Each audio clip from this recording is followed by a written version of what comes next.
Welcome to Writer's Life, an ongoing conversation with writers, authors, and folks in the publishing industry. I'm your host, Marvel Harrison, Publishing Director, Mimbres Press of Western New Mexico University.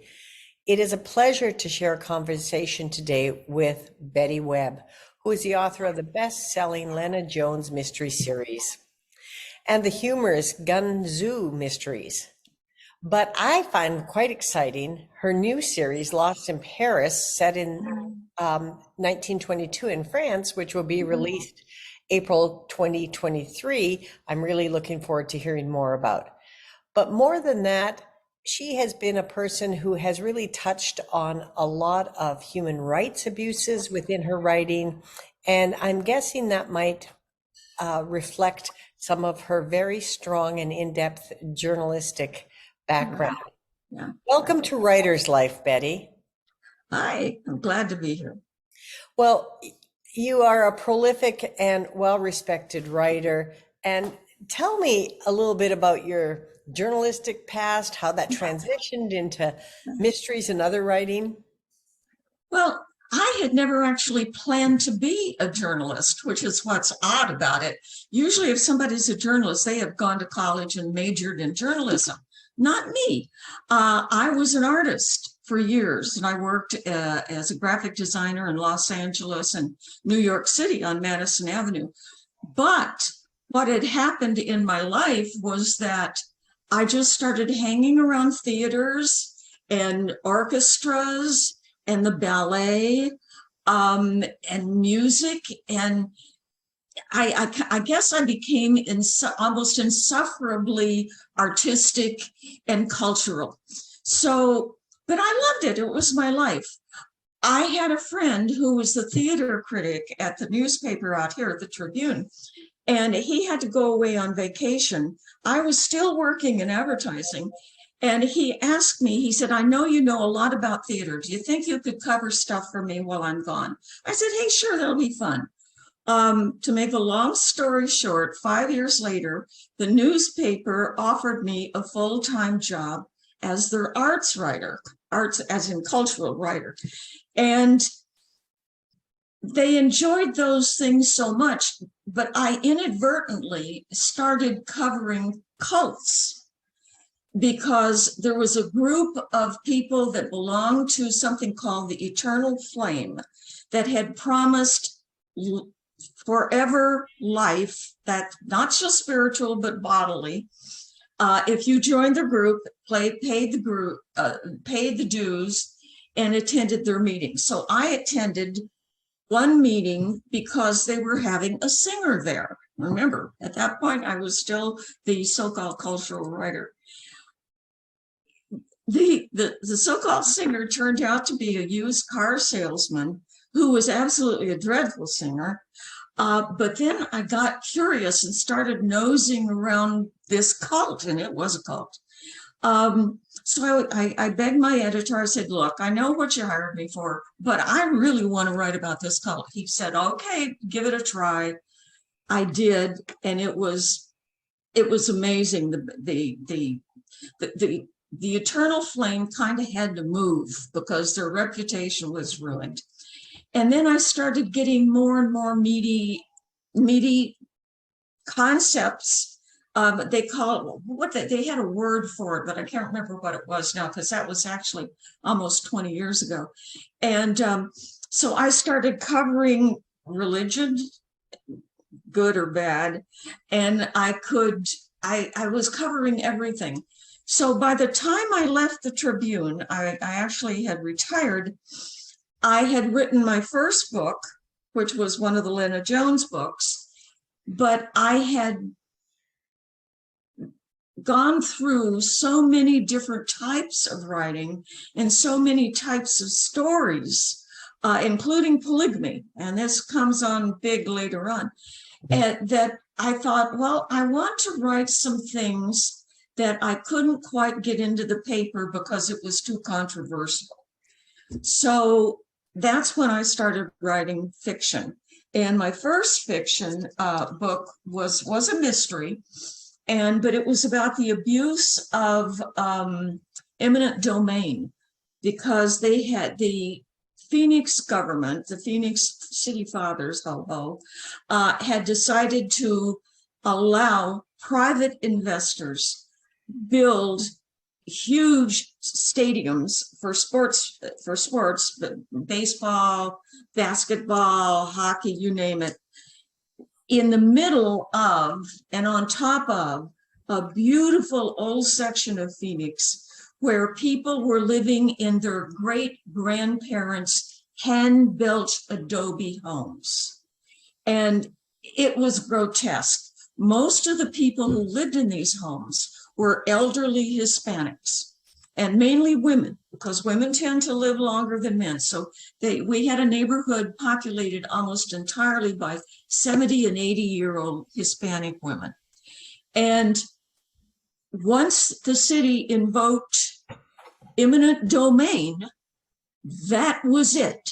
Those homes got knocked down regardless. And the elderly women were given $25,000 for their homes.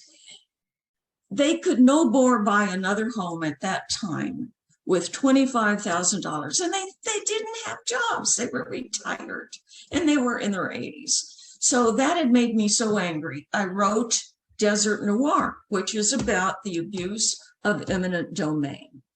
And I liked that book because I was also able to get into some of my art knowledge.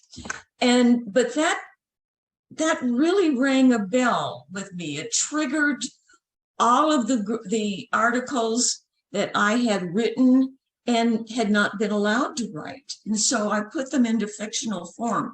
For instance, now Desert Noir, that's the first one, was about eminent domain. Desert Wives, my second one, was about everything I had learned about polygamy as it exists in Arizona and still does. I have a healthy paranoia, which you get from being a reporter, because people are always threatening to kill you because of something you've written about their mother or their sister or their brother.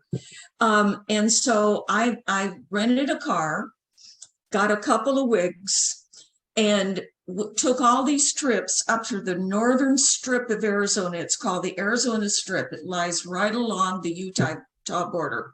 And I started going into the polygamy compounds, and I would talk to people. Then I would talk to people who had fled the polygamy compounds. So I wound up writing Desert Wives. Now, at that time, the leader, the so-called prophet of one of the largest compounds, in fact, I think it was the largest, was operating kind of behind closed doors. He was a pedophile. He liked having sex with children. And I found out about this from all of the interviews I had done. And so I wrote Desert Wives. And boy, I'm telling you, that was a national bestseller. But I was still so angry about the pedophilia that was going on, and no one was writing about it. They were too alarmed because they hadn't done all the interviews I had done. And being an ex-journalist, I could do good interviews. So I went on a nationwide book tour, and every place I went, I gave them the names of different Arizona politicians that were allowing this. So I not only gave the names, I gave the phone numbers. So I got these phone numbers spread all over the United States. People started calling, and the next thing you know, the government, state government, actually started instigating these groups. But because of something that I always do with my books, I put in the back an author's note talking about the origin of the book and why my interest and the history of the groups. And I had learned that a lot of polygamy has to do with money, not as much sex as money. Why? Because let's say a man has 11 wives. Let's make the math easy for me. Let's say a man has 11 wives. The first wife is his only legal wife. The other 10 are what they call spiritual wives. Well, therefore, every child that these spiritual wives has is by law illegitimate. And what did illegitimate children get at that time? Because we're talking about the early 2000s. They got welfare. So we've got this guy with 10 spiritual wives. The usual payout for illegitimate children at that time was about $500 a month. So he's got 10 wives, and they're all getting $500 a month. You can do the math there. It was an incredible amount of money. Now that money was always turned over to the prophet, whose name was Warren Jeffs. But I couldn't use Warren Jeffs' name in the book because he had not been guilty of anything yet. So I gave him a fake name, but it was anybody who knows anything about polygamy. They knew who that was. And what made the FBI get involved was that I talked about, in the author's note, I talked about the money. And the FBI, apparently they didn't care that much about children being raped, but they did care about the money, taking government money under false pretenses. So then the FBI started looking at them, and next thing you know, Warren Jeffs is sentenced from 25 years to life in prison for child rape. But he'd already had his fortune taken away, the millions of dollars he'd been paid in government funds for the years. So that book kind of put me on the map. But it also taught me something that I'd already been taught at the newspaper: make sure you don't get sued. And so just by changing the name of both the compound and the different polygamists involved, and especially Warren Jeffs' name, I was free from prosecution. But I did get stopped. Well, that's quite a story, and I am pleased to know that you were able to protect yourself. And what I find fascinating about it is you started in this world of culture. Yeah. And as a psychologist, I really find that cults are formed in an absence of culture. That is true. And so when you don't have those connections and that sense of belonging, a person is an easy target for that. Yeah. You were able to use your investigative reporting skills. You had the smarts to protect yourself. Yeah. Obviously, writing in a fiction form leaves you a lot of leeway. Yes, thank goodness. You could also write everything that's true, because you know that old adage, truth is hairier than fiction. And it hurts. Yes. Truth hurts. So you have done all of these wonderful exposés. Mm-hmm. I think I could consider you a human rights activist. Absolutely. Through your writing. Yeah. And you have been, at least everything that I know about you, Betty, is that you stay in the genre of mystery at this point. Is that? Yeah. Okay. Yeah, that's true, because there's something elegant about the structure of a mystery novel. Okay. When I was a teenager, I got hooked on Agatha Christie. But unlike most teenagers, I decided, because I think only out of 2 books that she wrote dozens and dozens, only 2 could I guess the right mystery, or the right killer. So I actually studied her books. I made notes, and I learned something very interesting. She dropped a hint and a clue on the average of once every 11 pages. Okay. But most of that was red herrings. And I thought, oh my gosh, this is so much more complicated than it looks. It's elegant. And I've never recovered from that moment. I just love the elegance of the format of mysteries. Well, lucky for us, you do, because they're a wonderful gift to the world. Yeah. And this new series set in Paris. How did you cross the pond? Oh, well, I love to travel. And I was at a party one day, at one night rather. And this was in, oh gosh, it was in the 80s, I think. And it was rather a risque party, and people got drunk and some people got stoned. And there was a question going around, if you could live anywhere at any time, where would you choose? Well, with my background in the arts, I said Paris. And in 1922, because everybody was there. Hemingway was there. Gertrude Stein was there. I mean, everybody who was anybody was there. And plus the art. Oh my God, the art. Picasso was there, having fights with his ballet dancer wife, which, oh God, yeah. And for some reason, though, that breakthrough at the party didn't stay with me. And then about 10, 15, no, 20 years later, that's right, it was 20 years later, we were putting grocery into the refrigerator. We'd just gotten back from grocery shopping, and it was like being struck by lightning. I'm not exaggerating. Suddenly, I could not move. My head felt like it was on fire. I had to lean against the sink to stay on my feet. And while I was in that state, the plot of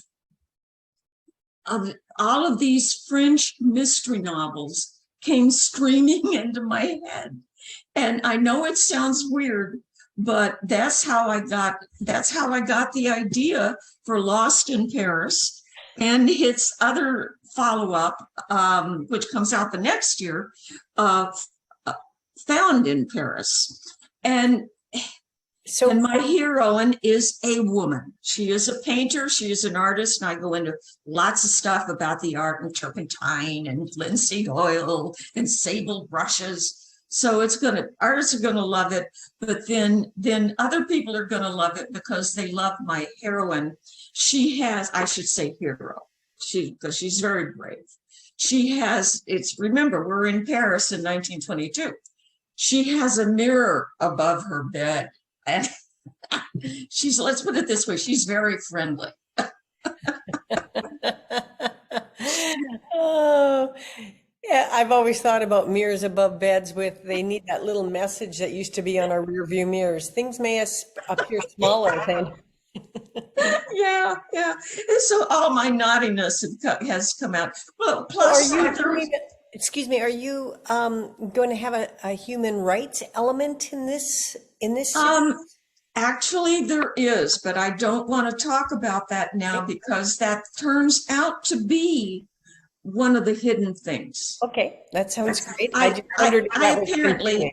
Apparently I cannot write a book without discussing human rights. Oh, wait a minute. There is one human rights thing I can say. America had already given women the right to vote in 1922, but guess who didn't? France. France had not given women the right to vote. So my protagonist, her name is Zoe. My protagonist joins a march we'll call it kind of a feminist march, but at that time it was about women's right to wear pants. Mm-hmm. So all of these women, her friends, and there is actual certain amount of historical truth on this, and went on a march together wearing men's clothes, an entire men's suit, down the Champs-Elysees.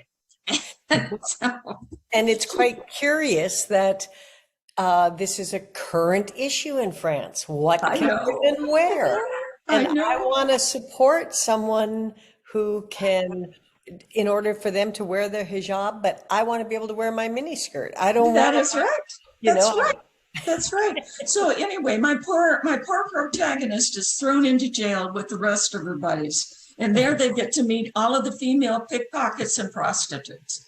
So I have a lot of fun with the human rights element because we are talking about the past. And it takes you into some very intriguing but dark places and spaces. That's correct. And It's not all fun and games. It's not all fun and games in Paris. It gets very dark, and the denouement is the darkest I've ever written. okay. And your books are fairly prominent in book clubs, correct? Yeah, because of the human rights abuses again. Right. And do you ever meet up with book groups on Zoom or connect? Yeah, the Phoenix area, I live in Scottsdale, which is like a bedroom community of Phoenix. The Phoenix area has an amazing number of book groups. So I have been from one end of the valley to the other. They love to hear author talks. In fact, there are so many authors that live here now, and a lot of them have come out from New York and Los Angeles because housing was cheaper here. And, people involved in the arts generally do not make a lot of money. So they found out that there was a cultural side to the Wild West, and started moving here. So now our book clubs have a tendency to just call up writers and say, would you come down and talk to us? So yeah, I do that all the time. In fact, I was at one last week. Well, I think it's terrific. And Phoenix hosts one of the oldest writers clubs in the country. Which one is that? It's called the Phoenix Writers Club, not a group, but I believe it's 96 years old. Oh, wow. It was started originally as a social club in Phoenix, and now it was a women's only, and now it includes all genders and identities. And so anyway, it's been such a pleasure to talk to you. Do you have any final, in our little wrap up here, just ideas, notes that you would leave for new writers? Okay. One of the things I suggest is that new writers should join a critique group, and especially a critique group that is headed by a multi-published writer. And I'm not talking self-publish here, because there's a lot of disinformation that goes on in the writing community. And then write every day. That is more important than most people realize. But writing is, any kind of creativity is like a muscle. Use it or lose it. And too many people believe that they should only write when they are inspired by the muse. Well, it's been my experience that the muse doesn't sit on your shoulder until you're already at your computer writing your head off. And I do have to say, when I got that lightning strike in my head with the idea of Lost in Paris, as soon as I recovered, I left my husband to finish putting the groceries away, and I ran straight into my den and started knocking out the plot. Yeah.